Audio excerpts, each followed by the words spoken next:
नमस्कार, मैं अंजलि गुप्ता। आइए देखते हैं सुल्तानपुर से आई यह खबर। सुल्तानपुर पहुंचे ओम प्रकाश राजभर ने शराब घोटाले में अरविंद केजरीवाल समेत अन्य लोगों के बरी होने पर बयान दिया कि जांच एजेंसियां शिकायत मिलने पर कार्रवाई करती हैं, इसमें सरकार का कोई हस्तक्षेप नहीं होता। अगर एजेंसी सबूत नहीं जुटा पाती तो यह एजेंसी की जिम्मेदारी है, सरकार की नहीं। ऐसे मामलों में संबंधित अधिकारियों पर कार्रवाई होनी चाहिए। अखिलेश यादव के नैतिक प्रतिद्वंद वाले बयान पर राजभर ने कहा कि सत्ता से बाहर रहने पर लोग ऐसे बयान देते हैं। शंकराचार्य प्रकरण पर उन्होंने कहा कि इससे सनातन धर्म को कोई नुकसान नहीं है और धर्म गुरुओं को धर्म के प्रचार प्रसार पर ध्यान देना चाहिए, न कि राजनीतिक बयानबाजी पर। पंचायत चुनाव को लेकर फैली भ्रम की स्थिति पर राजभर ने स्पष्ट किया कि मतपत्र जिलों में भेजे जा चुके हैं। 15 अप्रैल को मतदाता सूची का प्रकाशन होगा और चुनाव समय पर ही संपन्न कराए जाएंगे।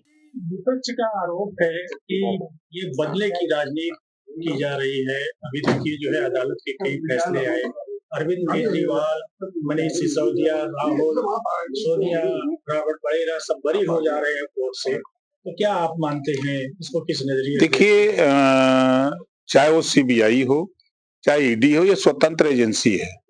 जब उसको मालूम होता है कोई चीज बात लगती है, कोई एप्लीकेशन देता है तो वो जांच करती है। अब वो विषय सीबीआई और ईडी का है, उससे सरकार से क्या लेना देना है। सरकार अगर कोई मुकदमा लिखवावे, पक्ष सरकार बने तब तो सरकार दोषी है। जब खुद एजेंसी मुकदमा लिखा रही है, एजेंसी जांच कर रही है, अपना एजेंसी अगर वहां कोर्ट में अपना दावा जो सबूत नहीं पेश कर पा रही है तो उसका दोष है, सरकार का क्या दोष है। अधिकारियों के खिलाफ कार्रवाई होनी चाहिए। जो बयान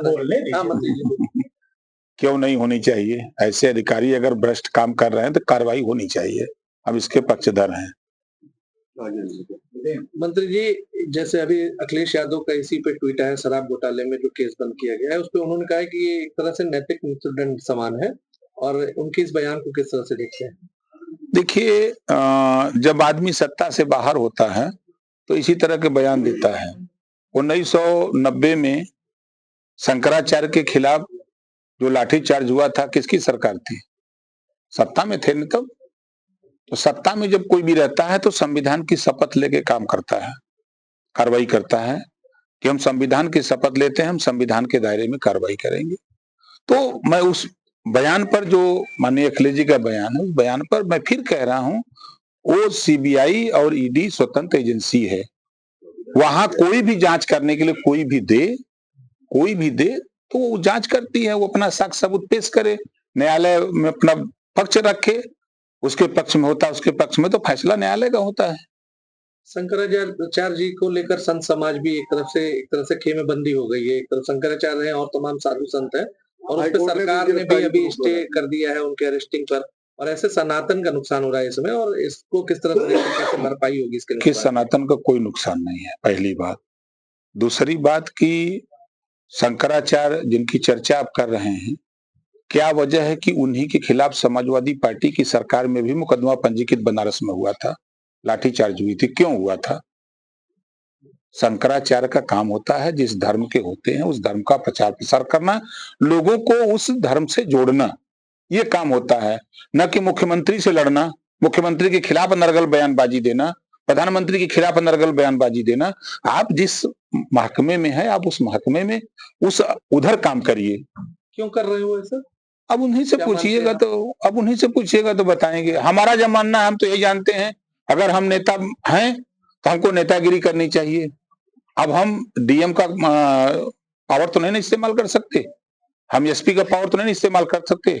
अगर मुझे डीएम का पावर इस्तेमाल करना है तो मुझे आईएएस बनना पड़ेगा और जिले में चार्ज लेकर डीएम बनना पड़ेगा। क्या मानते हैं कि शंकराचार्य जी को राजनीतिक मैदान में उतरना चाहिए?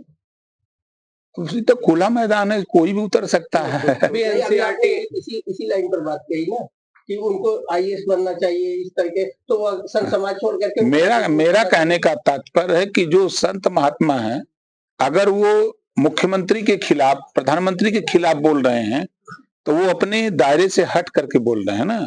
उनका दायरा जो है उस धर्म के प्रचार प्रसार का है, लोगों को उस धर्म के प्रति जागृत करने का है, न कि राजनीति में आकर के मुख्यमंत्री प्रधानमंत्री के खिलाफ बोलना है।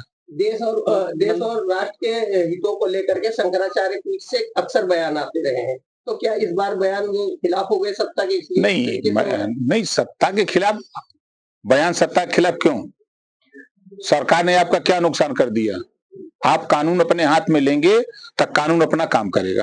काटपात्री महाराज जो है गौसेवा को लेकर के जब इंदिरा गांधी के टाइम पे चढ़े थे तो उस समय इस चीज को जस्टिफाई किया गया और आज इस तरीके से सत्ता द्वारा इनॉग्रेट किया जा रहा है, तो क्या कहना? 1990 में जब क्यों किया गया था, बनारस में FIR क्यों हुआ था, हम मान लेते हैं कि इस बार उनके खिलाफ कार्रवाई गलत हुई।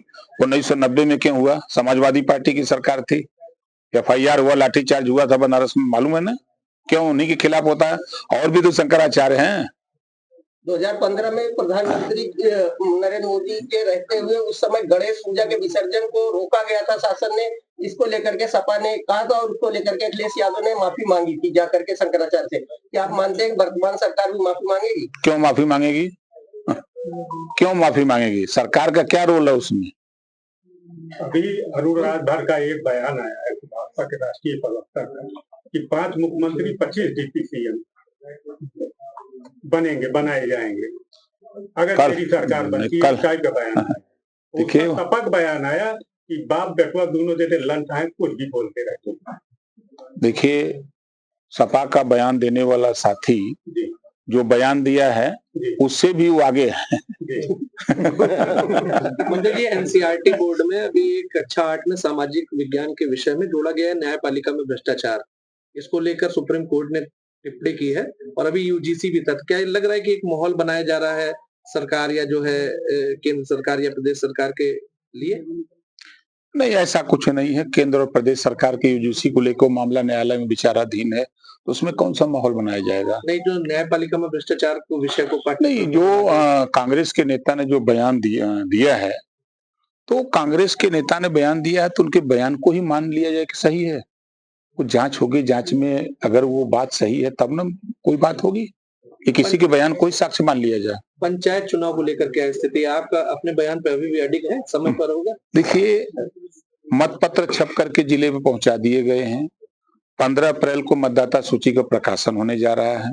जो भ्रम की स्थिति लोगों में है, SIR का काम चल रहा है, सारे अधिकारी उसमें लगे हैं। उसके साथ साथ परीक्षा चल रही है बोर्ड की, जनगणना सामने है, इसको लेके लोगों को भ्रम है। चुनाव समय पर होगा।